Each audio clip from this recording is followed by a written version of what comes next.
तो ये वो जाकिर नाइक है जो आए दिन भारत के मुसलमानों को भड़काने का प्रयास करता है, भारत के मुसलमानों को भड़काने का प्रयास करता है और इन दिनों वक्फ बोर्ड को लेकर के बयानबाजी के चलते सुर्खियों का हिस्सा बना हुआ है। लेकिन इस बीच जो भगोड़ा जाकिर नाइक है उसको एक जो काले कारनामे रह जरा वो भी जान लीजिए। भगोड़े जाकिर नाइक के काले कारनामे क्या कह रहे हैं। जाकिर नाइक जहरीले भाषण देने का यहाँ पे आरोपी, कई बार ऐसे बयान दे चुका है जिसको लेकर के विवाद हो चुका है। जुलाई 2016 में बांग्लादेश में आतंकी हमला हुआ था और इस हमलावर आतंकी का जो था वो जाकिर नाइक से प्रभावित था। मुंबई पुलिस ने आरोपों की जांच की थी। पूरे मामले की जांच के बाद जाकिर के एनजीओ पर प्रतिबंध लगा दिया गया था। गिरफ्तारी के डर से भारत से फरार चल रहा है ये भगोड़ा, शायद इसीलिए वजह से कहा जा रहा है। जाकिर नाइक भारत छोड़ के मलेशिया भाग गया था। इसके बाद ये भारत लौटा नहीं, तब से भारत लौटने की इसकी हिम्मत भी नहीं है, लेकिन बाहर से रह करके भी देश के मुसलमानों को बरगलाने का पूरा प्रयास करता है। सीधे रुख करते सीधे सृष्टि का आगे बढ़ते हैं और बात करेंगे इजराइल और लेबनान की। आपको बता दें कि लेबनान और इजराइल के बीच में जंग लगातार बढ़ती हुई दिखाई दे रही है और ये जुबानी जंग अब युद्ध में तब्दील होती हुई नजर आ रही है, जिसके संकेत, जिसकी आहट अमेरिका ने भी दे दी है। आपको दिखाते हैं इस रिपोर्ट में।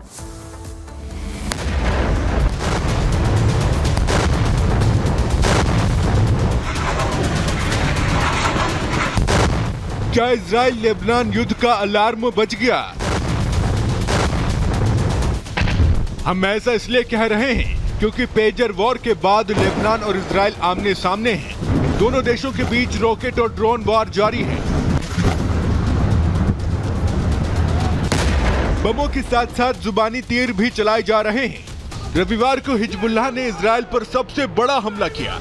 हिजबुल्लाह की ओर से इजराइल पर 100 से ज्यादा रॉकेटों से हमला किया गया। हिजबुल्लाह के रॉकेट हमले से इजराइल में खतरे का सायरन बजने लगा, जिसके बाद लोग वहां मौजूद बम शेल्टर में तुरंत चले गए। इस हमले के बाद बौखलाकर इजराइल ने भी हिजबुल्लाह पर जोरदार एयर स्ट्राइक की। वहीं दोनों पक्षों के बीच जारी तनाव का अब पूर्ण युद्ध में बदलने का खतरा बढ़ता जा रहा है।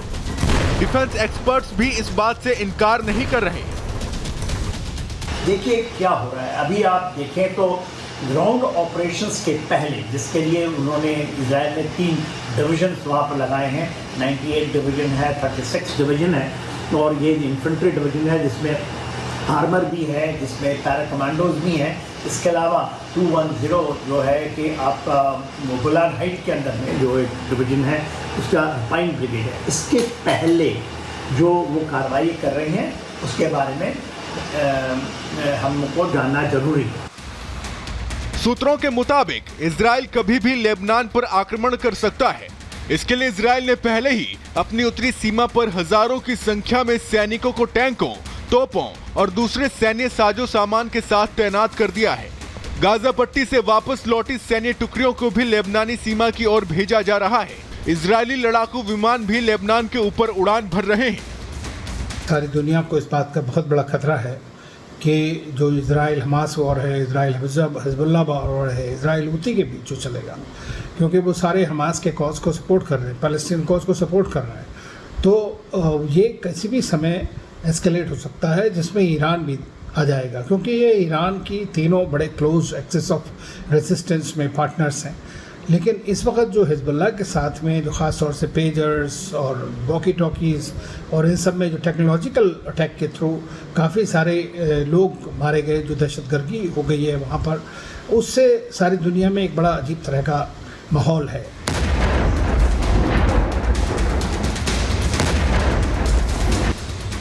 वहीं इजराइल के प्रधानमंत्री बेंजामिन नेतन्याहू ने भी लेबनान को इशारों में समझा दिया। नेतन्याहू ने रविवार को कहा कि तेल अवीव ने हाल के दिनों में लेबनान में सशस्त्र समूह हिजबुल्लाह पर ऐसे हमले किए हैं जिनकी वो कल्पना भी नहीं कर सकता था।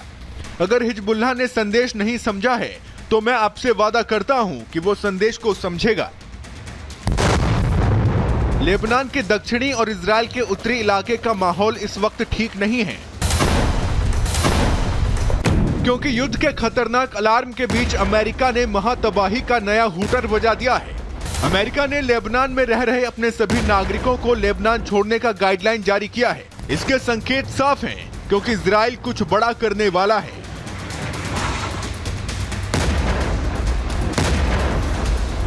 Bureau report, Republic Bharat.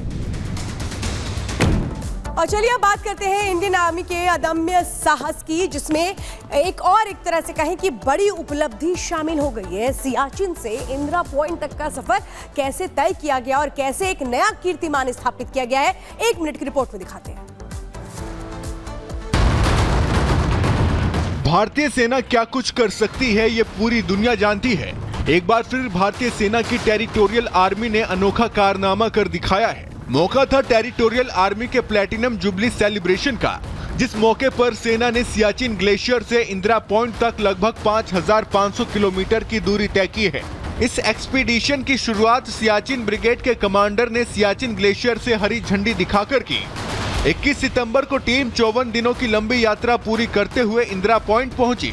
Team ने इंदिरा पॉइंट पर पानी के अंदर तिरंगा फहराया, जो भारत का सबसे दक्षिणी छोर है और 2004 की सुनामी के दौरान पानी में डूब गया था।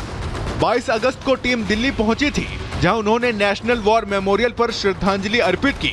इसके बाद उन्होंने आगे की यात्रा शुरू की और इंदिरा पॉइंट तक पहुंचे और पानी के अंदर भारतीय सेना और राष्ट्रीय ध्वज को फहराया।